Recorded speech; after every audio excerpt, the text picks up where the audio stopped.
Well, Netflix, it looks like, is trying to double down on the fact that hey guys, we're doing video games. I don't know if anybody saw we're doing video games. I've still not played a video game over there.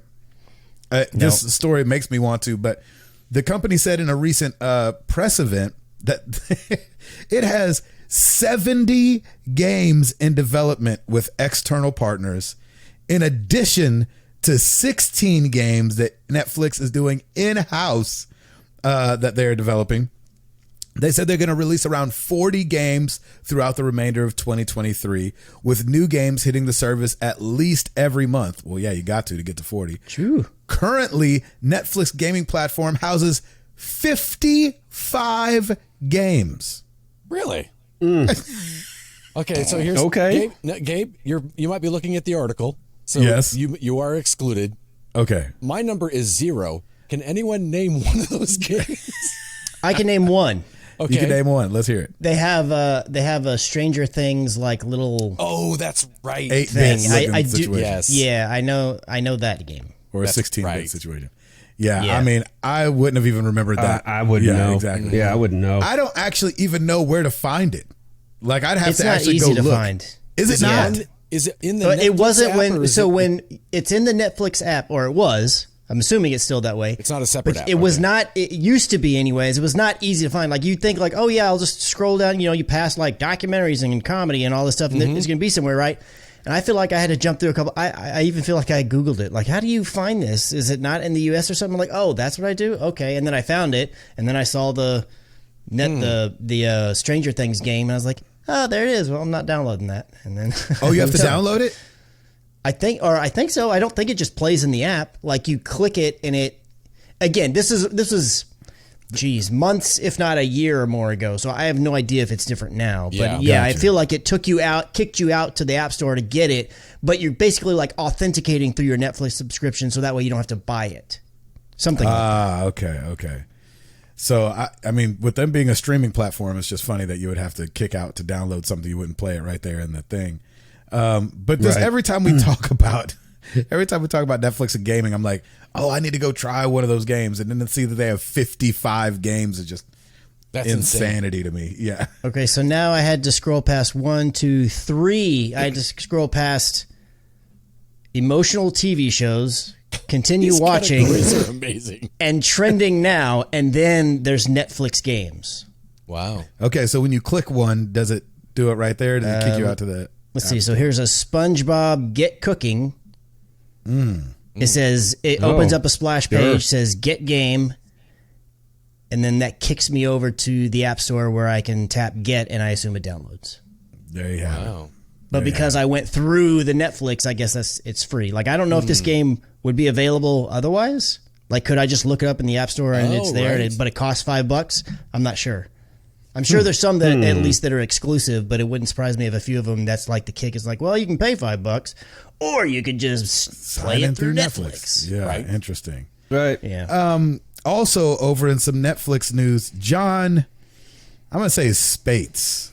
Okay. Is a writer. He's known for writing 2016's Doctor Strange, 2021's Dune, as well as the upcoming Part 2. He also wrote 2012's Prometheus and 2016's Passengers. He has been tapped to write the new God of War game that Netflix is God of War live action movie. Live action movie. Series or movie? Netflix live action Gears of War movie. Oh, Gears of War. Gears of War. I heard God of War for whatever reason. Yeah, I heard God of War too. He went on to say, Gears of War is one of the all-time great action games with vivid characters, a beautifully designed world, and a combat system that drives home the lethality of war and the importance of standing by your squad mates. It wants to be cinema, and I'm thrilled to have the chance to help that happen. So you remember they announced this a while ago, and then Dave Bautista, he said playing Marcus Phoenix would be a dream role. He even put a video of himself like in Gears of War armor. He's like, can I make this any easier? He put it up on Twitter. Yeah. So now that the game's got a writer for the film, it looks like Netflix is one step closer to actually making this thing happen. Gears of War on Netflix, would you give it a try, Tim, or would you just look at the cover, watch the trailer, and skip it? That sounds about right. Yeah, because you never played any Gears of War, right, Tim? No, I never did. I always was like, would I like this game? Should I dabble in this? But I was just never made it happen. Never made it happen. Yeah. Chris, what about you? Yeah, I'll check it out. Checking it out? Yeah, Ed? why not? Yeah, definitely. I'll check it out. There you go. I like that. I think I would give it a college try, but it would have to be like perfect scenario. Like Jenny would have to be asleep and I was still awake, and Right. she's not going to watch it. Because I'd imagine anything with a chainsaw gun and chopping people in half, she's not going to be extremely interested in. But yeah, I just and I really hope Dave Bautista gets it. It seems like not like his star is rising, but I mean, he's done enough work at this point, right? That it does seem like a no-brainer. He's not like a WWE guy that was like, "Come on, give me a chance." It's like, I mean, he just did Knock at the Cabin. Yeah, obviously he's done all the Guardians. Yeah, did movies. anybody watch the M. Night Shyamalan show? Shamalama Ding Dong. No, I want to. I just never got around to it. You know, I know he's been around forever, and he kind of has a bit of a shtick or whatever. Yes. But to me, it's just like I always see the trailers, and I'm always like, I am interested. And then if I see it, I'm like, that sucked. That was not as good as I thought it'd be. Yeah. So I've kind of gotten to the point where I haven't seen a movie of his, and gosh, I think the last one I saw was Signs.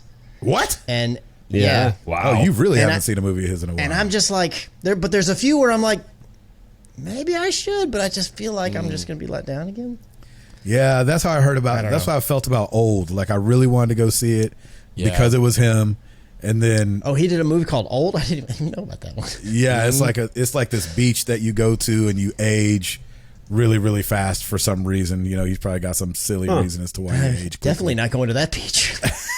Right? Yeah. You already don't like the beach. That's the last beach I'm trying to go to. And it makes me old. No, thank you. Yeah. That is the reverse of the fountain of youth, right there. Yeah, exactly. And so now he's got Knock at the Cabin, and I'll probably if it comes to streaming, I'll probably watch it. But yeah, I really wanted to go see it in the theater. A buddy of mine, said we just didn't make it. Yeah. Yeah. Yeah.